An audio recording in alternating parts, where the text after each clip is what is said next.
Okay, so pati yung kanyang tachometer sa dashboard, ayan, sunog na rin. So may problema rin guys, talagang grounded na ito, especially sa kanyang dito sa kanyang electronic system. So ang problema dito is nawawala na rin yung RPM.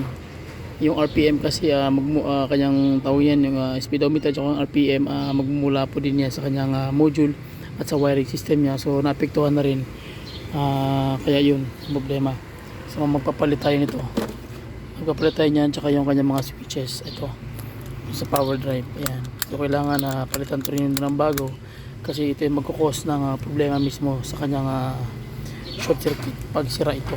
Okay, so pati ito, ayan, wala nang mga tinanggal ko na rin yung mechanism doon. Sige, so check natin yung ngayon guys yung kanyang module.